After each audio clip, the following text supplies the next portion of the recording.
Hello.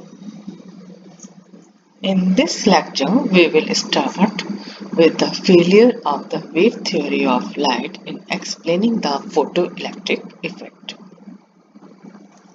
The wave theory is unable to explain the necessity of the threshold frequency. According to the wave theory, a sufficiently intense beam of incident light should be able to impart enough energy to electrons for their ejection. So, threshold frequency should not exist. This contradicts the experimentally confirmed existence of threshold frequency in photoelectric effect.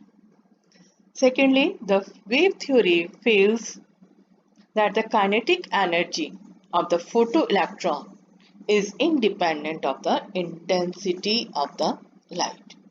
According to the wave theory, the free electrons in the surface of the metal continuously absorb the incident energy.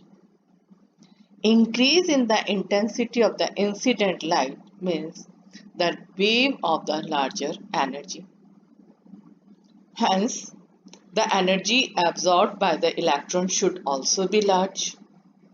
Thus, the maximum kinetic energy of the photoelectron should increase with the increase in the intensity of the incident light, but it contradicts the experimentally observed fact that maximum kinetic energy of the photoelectrons is independent of the intensity of the incident light.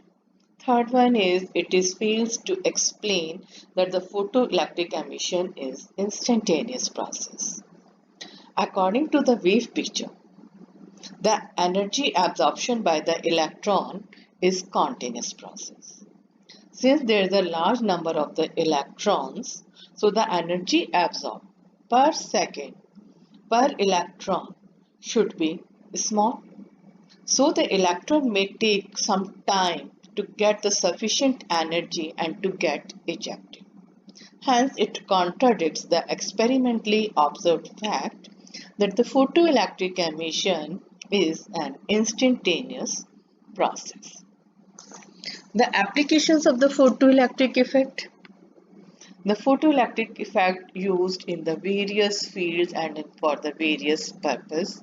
It is used in fire alarms, burglar alarms, in the scanners, in the TV transmissions, reproduction of the sound in cinema film, in paper industry to measure the thickness of paper, to locate the flaws or holes in the finished goods, in astronomy to determine opacity of solids and liquids, to control the temperature of the furnace, photometry, beauty meter, it is used to measure the fair complexion of skin.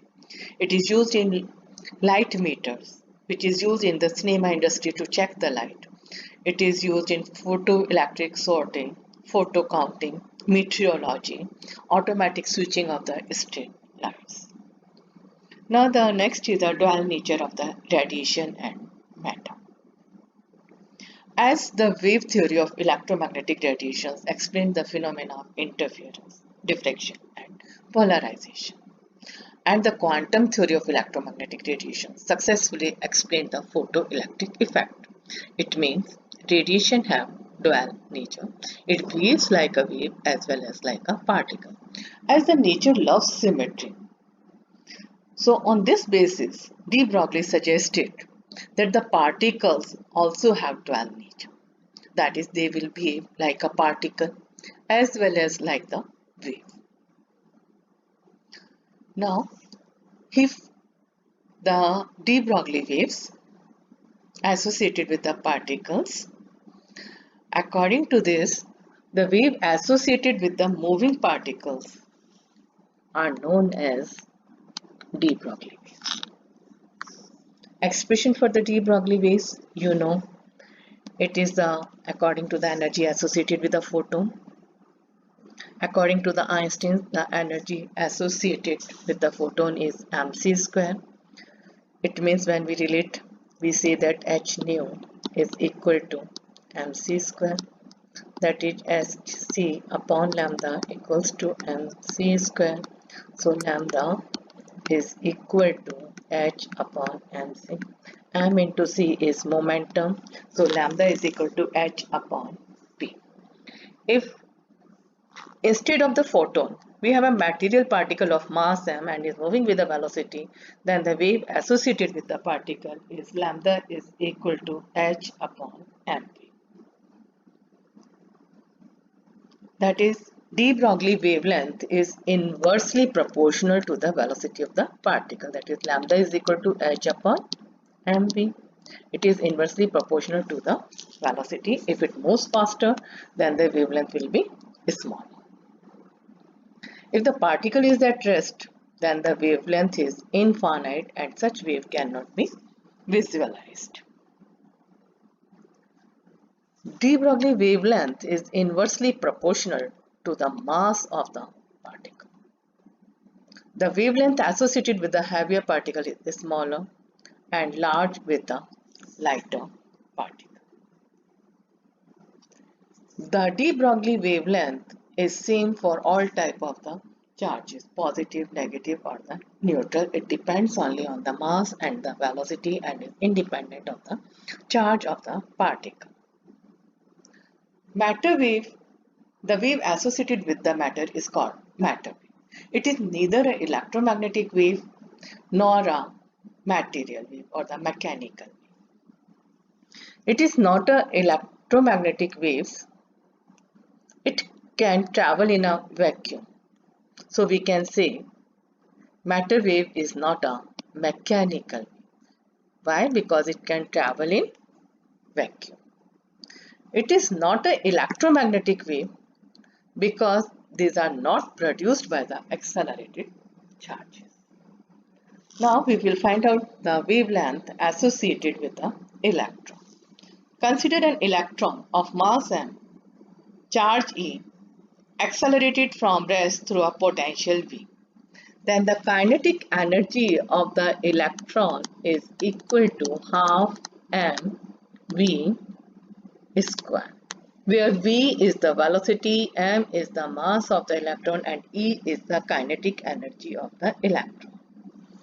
It is equal to the potential energy, where this v is the accelerating potential.